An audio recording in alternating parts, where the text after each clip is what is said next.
les amis, je sais, ça fait très longtemps que j'ai pas fait de tuto. J'espère que cette fois-ci, je vais pas m'arrêter.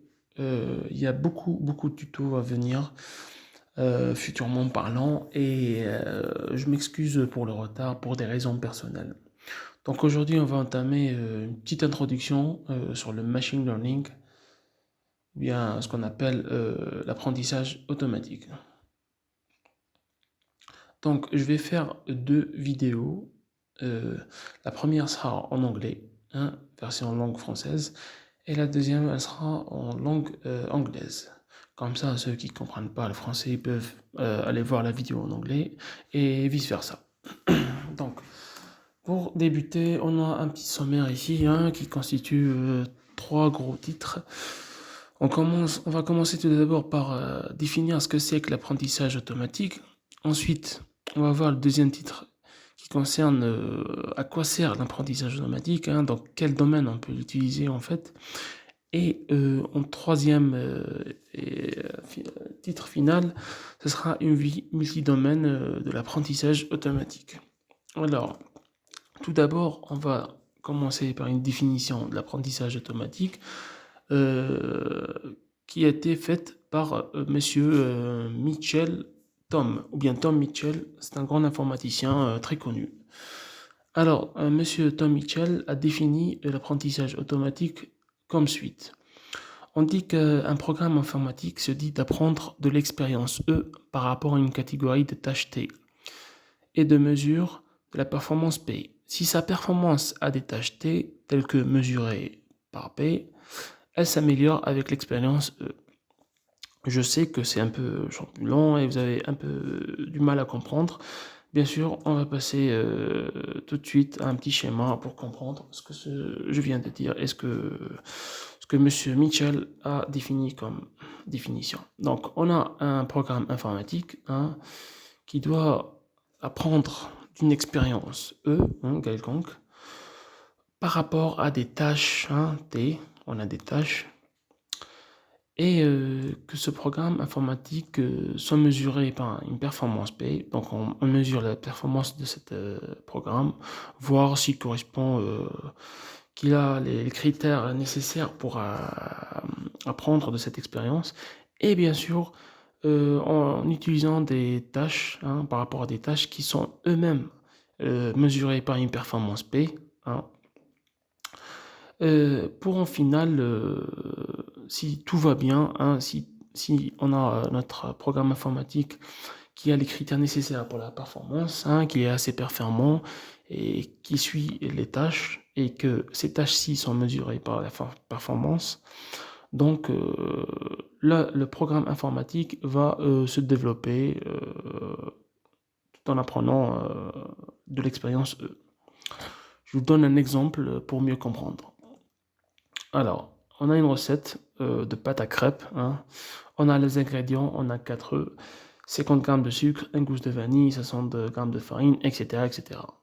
Et on a ici les préparatifs qui sont les tâches. Hein. Et on a un petit robot, voilà, petit minuscule robot. Ça, c'est notre programme informatique. Donc, on a les ingrédients, hein. On a ce qu'il faut.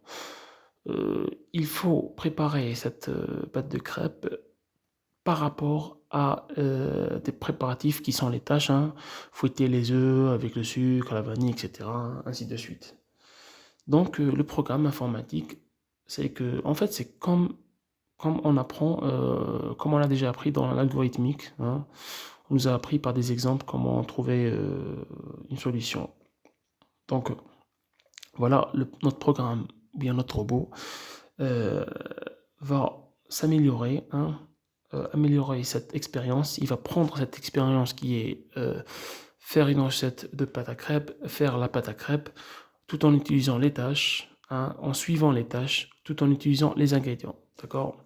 Donc, ses performances à lui, c'est il doit avoir les œufs, il doit avoir 50 grammes de sucre, etc. pour ensuite mesurer les performances avec les tâches, hein, les ingrédients avec les préparatifs, pour en faire à la fin une recette de pâte à crêpes qui est l'expérience. Voilà, c'est tout pour la définition de l'apprentissage automatique. On passe tout de suite au deuxième gros titre. À quoi sert le machine learning? On va commencer par la reconnaissance d'image, hein. Donc, la reconnaissance d'image est un exemple bien connu et répandu d'apprentissage automatique dans le monde réel. Donc, l'apprentissage automatique lui-même, il peut identifier un objet comme une image numérique en fonction de l'intensité des pixels dans des images en noir et en blanc ou des images en couleur. Donc, le rôle de l'apprentissage automatique dans la reconnaissance d'images, hein, comme dans ce cas-là, un exemple de Google, l'apprentissage automatique est fréquemment utilisé pour la reconnaissance faciale, comme dans ceci, hein. Dans une image, on a ici plusieurs images. En utilisant une base de données de personnes, le système peut identifier les points communs et les faire correspondre au visage. Donc, on peut trouver aussi, comme cet exemple ici, hein, on a par exemple attribué un nom à un visage photographié, comme dans le cas, on a un cheval, un homme, hein, voilà, ou bien des oranges, bien on a un chien, et un chapeau, etc. ainsi de suite. Et on peut trouver d'autres exemples, bien sûr, dans la réelle vie, comme marquer par exemple une radiographie comme cancéreuse ou non. Donc là, on peut trouver pas mal d'exemples dans ce domaine de reconnaissance d'image. Je vais essayer de faire bref, hein, parce que après, futurement parlant, on va entamer ces différents domaines dans lesquels l'apprentissage automatique, voilà, on peut le trouver. Donc je vais entamer cela avec des détails très précis, mais dans des prochaines vidéos. Ensuite, on a la reconnaissance de la parole. On a un exemple de Outlook, hein. Donc, l'apprentissage automatique, hein, il peut traduire la parole en texte. Certaines applications logicielles peuvent convertir la voix en direct et la parole enregistrée en un fichier texte, comme le cas de Outlook ici, comme on peut le voir. On a aussi bien sûr d'autres exemples dans la vie réelle, comme la recherche vocale, la numérotation vocale, le contrôle des appareils et des logiciels de reconnaissance vocale, comme par exemple on a Google Home ou Amazon Alexa. Ensuite, on va entamer diagnostic médical, hein. On a des exemples ici d'oncologie, on peut aussi avoir par exemple pathologie, hein. Donc l'apprentissage automatique, ici, il peut aider au diagnostic des maladies. Donc comme on sait, dans nos jours, de nombreux médecins utilisent des chatbots avec des capacités de reconnaissance vocale pour discerner des modèles de symptômes. Donc, comme on a aussi, voilà, ceci, c'est un exemple de la vie réelle, hein. On a l'oncologie et la pathologie utilisent l'apprentissage automatique pour reconnaître les tissus cancéreux.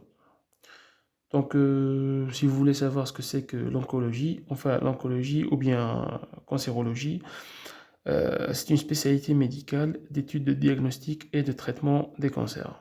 Et la pathologie, c'est aussi une branche de la médecine et de la biologie qui travaille sur la cause, l'origine et la nature des maladies.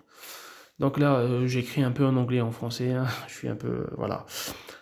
J'ai oublié de traduire en français, mais bon, c'est pas grave. Donc, oncologie, c'est avec Y, c'est en anglais. En français, c'est avec IE.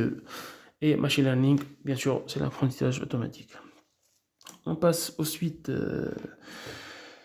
ce qui concerne l'arbitrage statistique. Alors, l'arbitrage statistique est une stratégie, en fait. Bien, on peut dire l'arbitrage est une stratégie de trading, hein. C'est une méthode qu'on verra par la suite aussi dans d'autres vidéos, hein. Donc, l'arbitrage est une stratégie de trading automatisée utilisée en finance pour gérer un grand volume de titres. Donc, la stratégie utilise un algorithme de trading, hein, pour analyser un ensemble de titres en utilisant des variables économiques et des corrélations. Donc, on a des exemples de la vie réelle, hein, comme le trading algorithmique qui analyse une microstructure de marché. On a aussi analyse de grands ensembles de données. On peut aussi trouver des exemples comme identifier les opportunités d'arbitrage en temps réel, et ainsi de suite. Donc, c'est quoi le rôle de l'apprentissage automatique dans l'arbitrage statistique, pardon. En fait, l'apprentissage automatique, il optimise la stratégie d'arbitrage pour améliorer les résultats. Donc voilà, on a vu ce que c'est que l'arbitrage statistique. On passe ensuite aux analyses prédictives. Prédiction, qui dit prédiction, vous allez peut-être entendu parler prédiction météo, etc. Vous voyez, dans des exemples de la vie réelle. Donc, l'apprentissage automatique peut classer les données disponibles en groupe, hein, qu'ensuite il définit par des règles, enfin, qui sont définies, ces données-là, hein, qui sont définies par des règles, qui eux-mêmes qui sont définis par les analystes. Donc voilà. Donc, lorsque la classification est terminée, hein, les analystes peuvent calculer la probabilité d'un défaut. Donc, on a des exemples comme prédire si une transaction est frauduleuse ou légitime, ou un autre exemple qui est améliorer les systèmes de prédiction pour calculer la possibilité d'un défaut. Ensuite, on passe au dernier point, hein, qui est l'extraction. Alors, l'apprentissage automatique peut extraire des informations structurées à partir de données non structurées. Donc, concernant les informations structurées et non structurées, on va aussi voir ça dans d'autres vidéos, hein. Donc, on a les organisations à masse, hein, c'est-à-dire réunir en quantité considérable d'énormes volumes de données auprès des clients. Donc voilà, le rôle de l'apprentissage automatique, ou bien on peut dire qu'un algorithme d'apprentissage automatique, il automatise le processus d'annotation des ensembles de données pour les outils d'analyse prédictive. On a des exemples, hein, comme on peut trouver comment générer un modèle pour prédire les troubles de cordes vocales, ou on peut trouver un autre exemple, comment développer des méthodes pour prévenir, diagnostiquer et traiter les troubles. Donc voilà, on a parlé un peu, j'ai un peu tardé hein, sur à quoi sert le machine learning ou bien l'apprentissage automatique. En bref, voilà à quoi il sert. Dans plusieurs domaines. J'essaierai de donner plus de détails dans d'autres vidéos, bien sûr. Je ne voudrais pas trop tarder pour passer au dernier titre qui est une vue multidomaine. Alors, dans la vue multidomaine, on va voir ce que c'est que la différence et les points communs entre les statistiques, l'apprentissage automatique, l'exploration des données, qui est le data mining, et la reconnaissance des formes. On a ici des apprentissages statistiques. Ils sont un moyen de déduire des modèles à partir de données basées sur un modèle existant. Voilà, on a des statistiques, on a ajustement du modèle. Ensuite, on a l'apprentissage automatique qui est une heuristique permettant à l'ordinateur de former son propre modèle à partir des données. Donc, c'est un domaine de l'intelligence artificielle, hein, l'apprentissage automatique.